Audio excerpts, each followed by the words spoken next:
Now, what you do need, of course, as we said, is to set this clock to the external world. And morning light is critically important to that. So for most of us, the clock is a little bit longer than 24 hours, on average about 24 hours, 10 minutes. So if we went to a deep dark cave where there's no light-dark cycle, then we would get up on average about 10 to 15 minutes later and later and later and later each day with respect to the outside. So what we need naturally is exposure to light to set the clock. Now, light doesn't have the same effect at different times of the day. So morning light advances the clock, makes you get up earlier in the morning.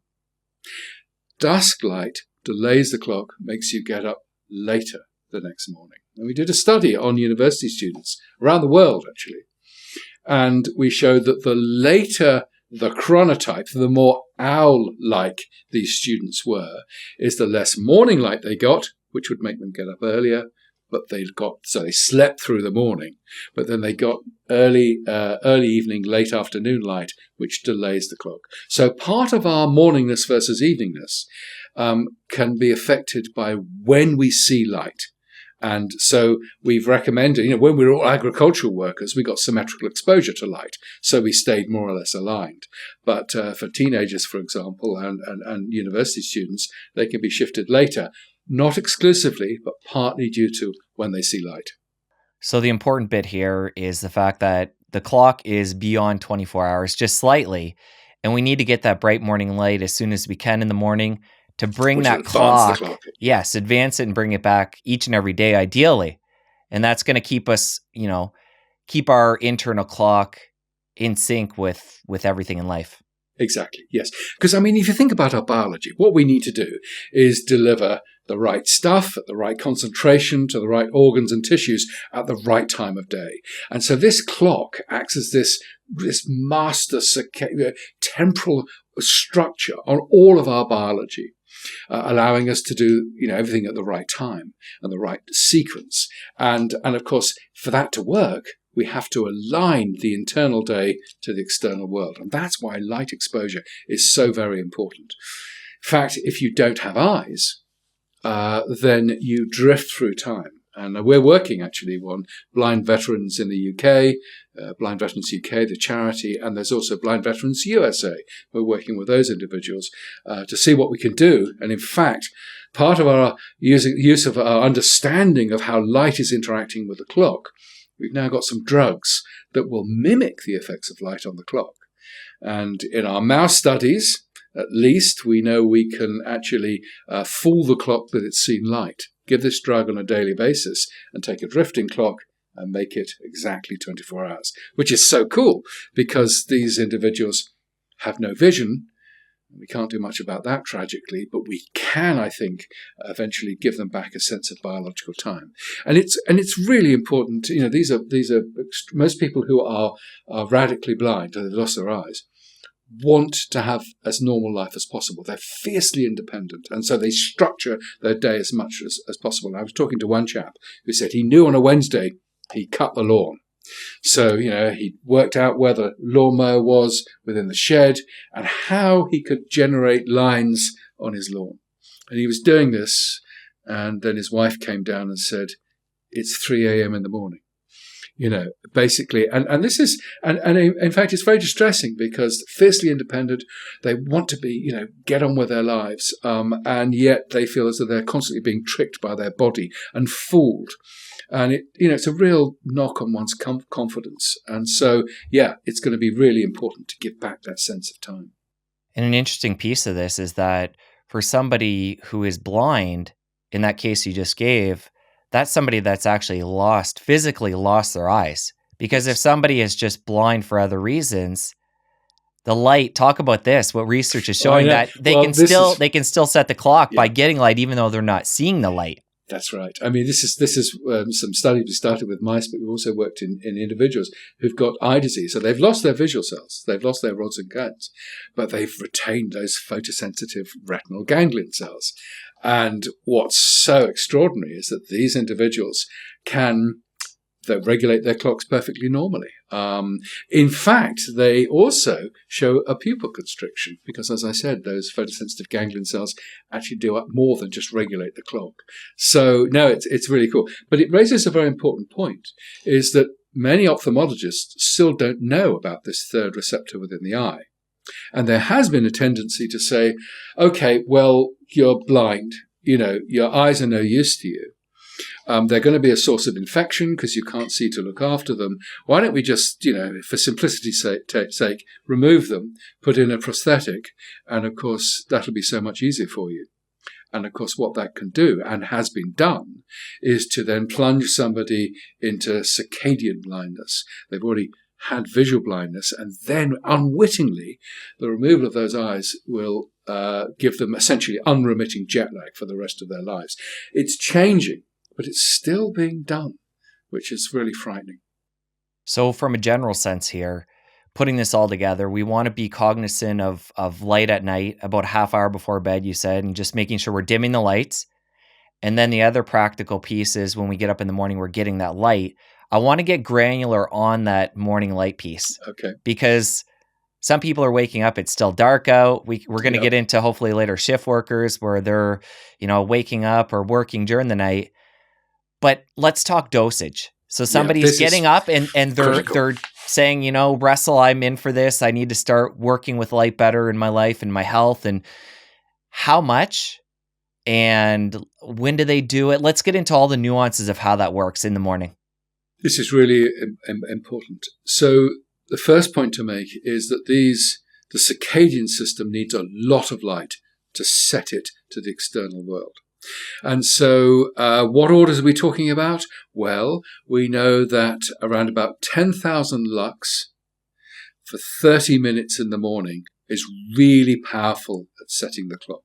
Now, most of us will live in rooms illuminated by artificial light, and it'll be 200 lux, 300 lux, it might get up to 400 lux. So it's not a particularly strong signal to shift the clock. So ideally what you do in the morning is you go outside because you've got bright natural light.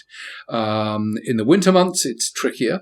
So what you might want to do is sit in front of a light box, which is producing in excess of 2,000 lux. Some people, in the autumn will sit right by a window and you can measure, you can use it. Actually, one thing that's fun to do is get a cheap lux meter, from Radio Shack or something, and just measure the differences in your light levels. It's a great student project, actually. And you'll see 3,000 lux at the window, and then as you go into the middle of the room, it can drop to 100 lux. Outside, it'll be 10,000 lux. And even in England, you can get up to 100,000 lux on a bright sunny day. So let's pick this apart a little bit more and get into the nuances. So for somebody who is, say, it's winter, there's still some light outside, but they're having their morning coffee in a sunroom, they're getting their light through a window. Is there anything that window's blocking that is, where they're not getting all the benefit of being outside? Yeah, so there could well be enough light to regulate the clock, and it might be enough for alertness if you're sitting, with lots of in a glass house of some sort, or an orangery or whatever. But of course, what most glass does is remove UVB light. And it's UVB light, when it hits the skin, enables us to synthesize vitamin D. And vitamin D is really important for our immune system, of course, for calcium metabolism and bone regulation, and it's doing a whole bunch of important stuff. So, winter months, it's suggested that most people take vitamin D supplement because they're not going to get out much. They're not going to get much natural light exposure. And in fact, it's argued that in the winter months, pregnant women really should be taking vitamin D supplements because they're probably not making enough under natural circumstances unless they're outside. Now, even outside in the winter, you're going to get quite a bit of light, but inside, you're simply going to block out that UVB. It's very interesting. This is discovered in zoos, so they use light, and all these reptiles under this glass canopy started dying. And they realized that the glass that they had used wasn't transmitting UVB. And the reptiles, the lizards, couldn't synthesize vitamin D, and therefore an essential element was missing, and they died in droves. So they had to refit all of these glass canopies in these zoos and aquarium. So behind glass, you're going to miss out on the vitamin D piece, but you're still going to get what you need to set the internal clock.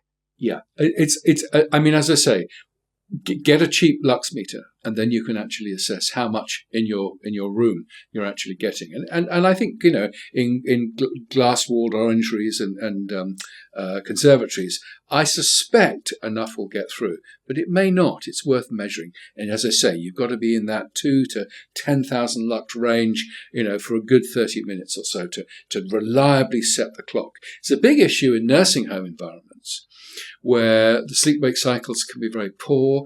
These individuals don't get very much natural light. And a colleague of mine, Aus van Summeren, in the Netherlands, went in and put big light banks in the day areas and had darkness in the bedrooms, was able to stabilize the light-dark cycle in these individuals.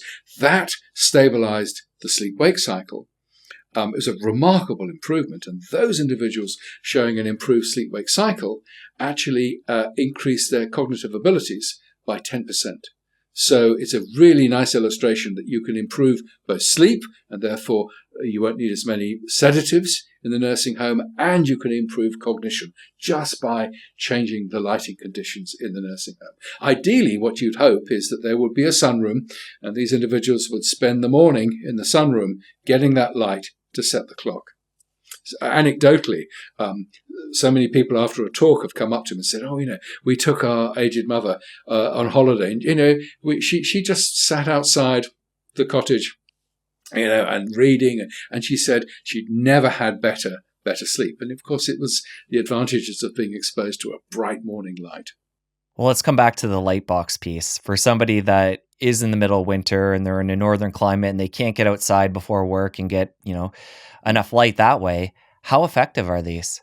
They can be extremely effective. And Scandinavians living in the Arctic Circle, for example, in Tromsø, are very dependent upon them. So many families will have a light room. And so the whole family, they wake up, they go into the light room for 30 minutes, they get their photon shower, which sets the clock. So natural light, of course, is brighter, usually, if it's there. But if it's not there, then a light box can work very effectively. I think you mentioned when we were talking about the people in the old age home, when they got the proper light, their cognition improved. Yeah. For somebody that has been neglectful when it comes to light in the morning, and they're losing that, say, by about 15 minutes every day, their clock is moving off kilter, what are some of the things they're going to notice over time? Well, I think it's a really important point, because sleep-wake disruption is so much more than feeling tired at an inappropriate time. So sleep-wake disruption, that many of us will experience, particularly in the winter months, can increase our fluctuations in mood. What's interesting is that we're not getting a good night of sleep, and that can be enormously variable depending upon the individual, is that the tired brain remembers negative experiences but forgets positive ones. So your whole worldview is based upon negative experiences, which is so important to appreciate. Increased irritability, anxiety, loss of empathy, and sort of frustration. So you fail to pick up the social signals of others. You engage less effectively, and you certainly don't have the same levels of empathy. You tend to do more risk-taking, and you're a bit more impulsive. So you're doing stupid and unreflective things. There's a decrease, as we've touched on, in cognitive performance if the sleep-wake cycle is starting to drift. Poor memory consolidation. Impaired decision-making and creativity, poor communication skills. So many of the faculties that make us these wonderful human beings, even our sense of humor, can be affected by a failure to entrain, to regulate the internal day with the external world. I've likened it to a bit like an orchestra. You've got this this master clock within the brain, producing a rhythmic signal. And under normal circumstances, all of the members of the orchestra are playing at the same time. And so you get this beautiful symphony. But the failure to align all of these systems as a result of failure to get a strong exposure to light means that everything starts to drift apart. And so instead of a sort of a symphony, you have this breakdown and a cacophony of sound. And that's a bit like what's happening to the body. Internal desynchrony when you're not optimizing circadian performance by internally aligning the day with the outside world. If you enjoyed that clip, press here for the full episode. I'll see you over there. So the shorthand for melatonin that you read all the time is that it's a sleep hormone, and it most emphatically is not. But what does caffeine do? Well, it blocks adenosine receptors within the brain, so it masks